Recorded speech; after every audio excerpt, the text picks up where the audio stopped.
Hey everyone, Harry here to talk about federal judge in the District of Columbia taking the next step to hammer the administration for not clearly complying with his orders.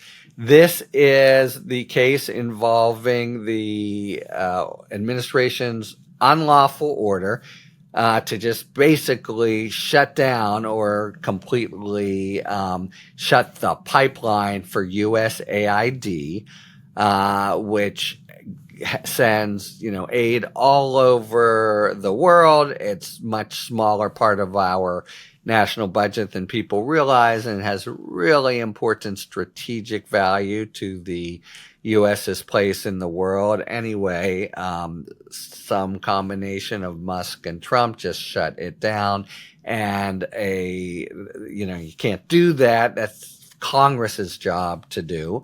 And so a judge a couple weeks ago said, unfreeze this money and get it flowing again. There's been some really tragic anecdotes here of people, in the middle of treatment for deadly diseases, all of a sudden having things cut off. Not to mention USAID workers all around the world being just stranded high and dry. Just total callous stuff. Xenophobic even, just a complete kind of contempt for the mission of a organization like USAID, which I say most foreign policy experts will tell you, besides being nice thing to do and important work in the world, really helps the U.S.'s national interest and keeps us in the forefront over the last years since World War II, really, as the most important, powerful player in the world because of the things that we provide as well as the raw power we exercise. Trump wants to go to a straight stick model with no carrots. Anyway, the judge said, nope, that's against the law.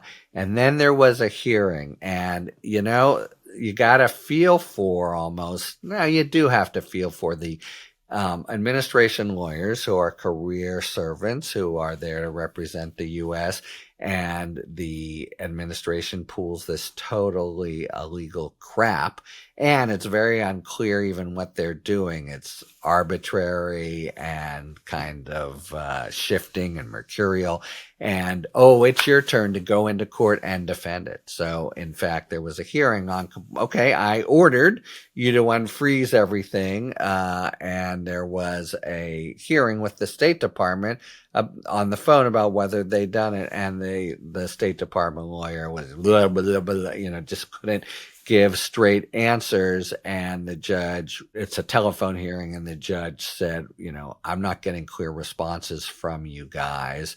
Moreover, after I ordered this not to happen, Marco Rubio, the Secretary of State, sure seems to have issued a new order freezing quite a chunk of change from going out. And that seems to be completely inconsistent with what I've said. So what is the deal here? I don't know why, said the judge. I can't get a straight answer from you. Now, normally when you're a lawyer and you hear a judge say that to you, that is withering. But in this case, I'm sure the lawyer says, well, that's because I can't get a straight answer from the people I'm now working for. It sure seems, and the judge and the plaintiffs were able to put before the judge evidence that they seem to be holding up or canceling payments, even though he ordered them not to. And then the judge said, I guess I'm not understanding why there is any confusion here. It's clear as day. Again, that's a polite way of saying, what the hell, the United States, get with the program. I've issued an order here. And by the way, he specifically brings up, as I said, Rubio, who seems to have paused $16 billion in foreign assistance grants, says the judge. It's a very action that was held to be likely arbitrary and capricious under the APA. So he's got more cards to play, does the judge. This case involves the State Department. He could hold Marco Rubio in contempt or order him to show up. What he's done for now is to say, State Department, you pay everyone who completed work before I gave an order. And that was to pay everyone. I want them paid, and I want them paid by midnight Wednesday, tonight, February 26th. And you better file with me any directive or guidance you issued about this order or about getting around this order. In other words, the suspension or termination of aid agreements.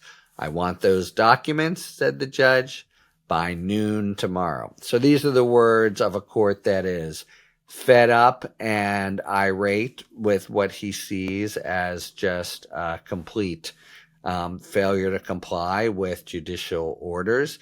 We'll see how the administration handles it.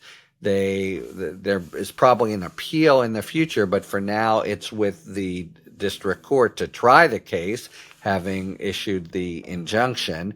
And the administration, they are ordered in really clear terms to be clear about what they're doing and prove it.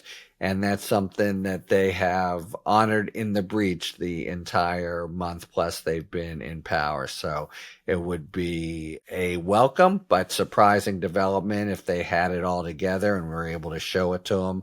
He's demanded it, though, and if they continue to obfuscate and not give straight answers, and, it's not the lawyer's fault, it's what's happening at the policy level, we're going to see the judge kind of raise the temperature yet more, perhaps with calling Rubio himself on the carpet. So this is what judges do. We're at the district court level.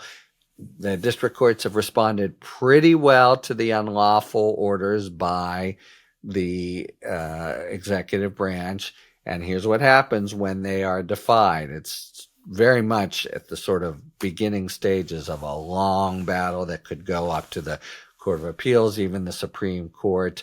But at this point, it's not nice to just ignore an order from a federal district court judge. And this judge in particular doesn't like it and is going to be all over them unless and until they show him that they have complied. And, they're in general, their MO has been to wriggle out or to comply in partial measures and to basically obfuscate when the bills are due in court. So we'll see if that happens again. But here you have the best example to date of a court not just enjoining the United States, not just telling them to do stuff, but following up when the United States doesn't comply with a pretty starchy, I want you to do this and I want it by tonight at midnight. So we'll see if the judge is satisfied in pretty short order. Talk to you later. Thanks for tuning in. If you enjoyed this video and other Talking Feds content, please take a second to like and subscribe. Talk to you later.